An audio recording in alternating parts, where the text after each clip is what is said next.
Hi, I'm Hazel, and today we're looking at 12 different cool things that are coming to WoW with the upcoming patch 10.1.5.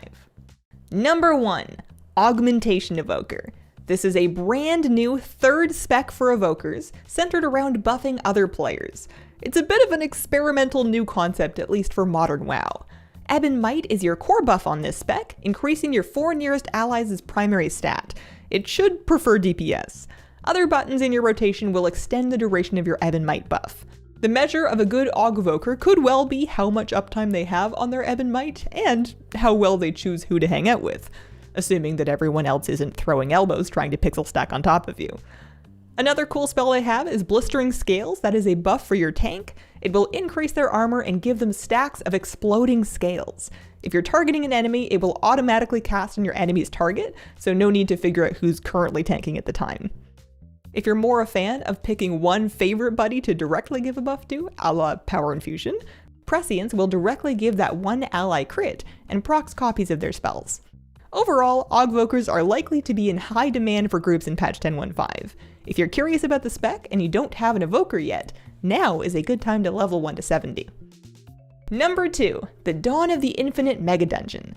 In the grand tradition of mega dungeons like Legion's Karazhan, BFA's Mechagon, and Shadowlands Tazavesh, we're heading into the Dawn of the Infinite to explore different timeways with Chromie and the Bronze Dragonflight. It is once again an 8-boss dungeon, and it should be tuned to feel like a challenging 5-player raid. It will be split into 2 halves for Heroic in 10.1.7 later on, not in 10.1.5, and then both halves will enter the Mythic Plus pool later on for Season 3. One exciting thing that can drop in the Mega Dungeon is this thing, the Quantum Courser. It's a mount that when used will give you a random mount from the past. We don't know exactly what the criteria for how this works are yet, but it certainly looks intriguing. Number 3. Time Rifts at Tierhold Reservoir. This is outdoor content. It looks like something you're going to do perhaps once per week, kind of similar to Researchers Under Fire. You're going to show up at a specific time, it counts down when the next time rift is on your map, do some tasks in a group scenario setting, and then dive into an alternate timeline to fight a boss. There are loads of collectibles you can get in exchange for doing time rifts, as well as item level 402 gear that is just sitting on a vendor for gold on the PTR. If that goes into 10.1.5, then that is going to be the easiest way to gear up alts that you've ever seen. Time rifts are also the source of these new paracausal trinkets that you can see on these vendors, with interesting effects that should give you some extra power mid-season. Number 4 is Whelp Daycare. Look after whelps, earn some pets. It's a very cute quest line that is worth stopping to read. You're going to do 4 days of dailies per whelp, and then each whelp also gets its own battle pet in its story, and you get to keep both the whelp and the battle pet as your own companion pets. The whelps themselves do not battle, and after having done these quests, you won't want them to. You're also going to get some flight stones along the way and a couple of pet charms here and there for small daily quests. This is a refreshing diversion and a great chance to get to know some new pets beyond just having it be pet number 1616. Number 5, expanded Warlock races and Warlock pet customizations coming to the barbershop. In patch 10.1.5, Warlocks are now open to every race in the game, so that includes Draenei and Lightforged Draenei. I don't know. Night Elves, Pandaren Warlocks, have at it. Additionally, you can now personalize your demon with different skins in the barbershop after having unlocked them. Inscription should still be relevant there. The patch is bringing some new skins and customizations for Warlock pets, so you should have some cool options to play around with in the barbershop. Number 6. Speaking of races, allied race restrictions are being removed. If you have a level 40 character, you can make an allied race alt. No more reputation requirement, and no more questing campaign requirements.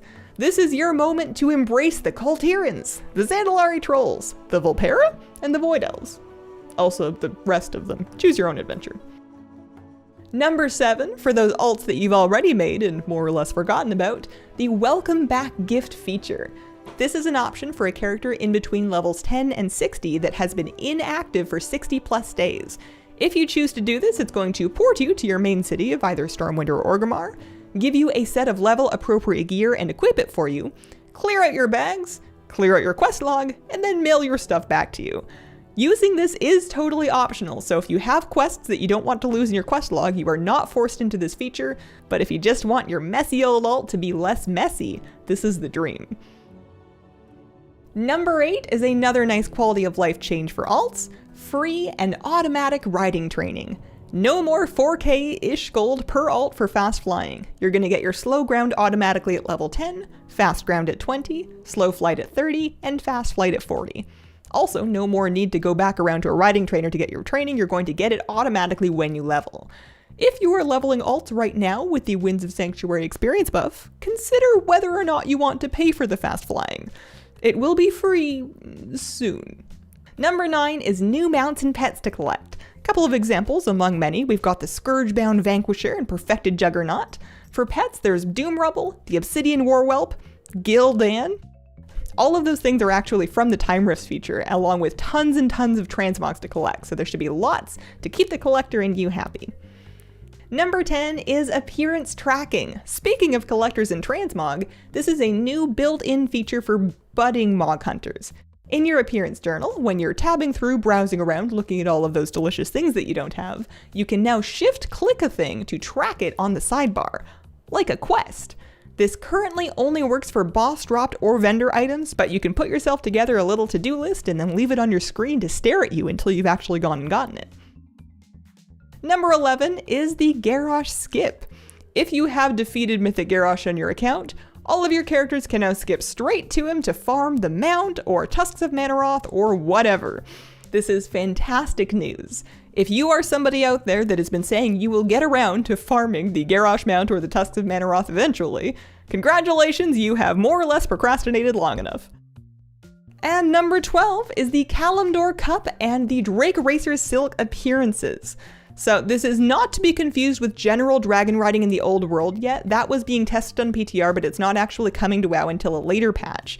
But you are going to be able to dragon ride in Kalimdor for these specific Kalimdor Cup races. Doing these is the source of this beautiful new dragon riding themed transmog, so for any dragon race enthusiasts, there's going to be lots of new races to do. Of course, they're going to come in regular, advanced, and reverse versions. You'd expect nothing less. And finally, I'm not going to give it a number because, you know, unlucky, but class changes. There's a ton of class changes coming to WoW in 10.15. Mage is one example of a spec getting substantial reworks, with some talents being moved around, some being removed altogether, and others getting changed dramatically.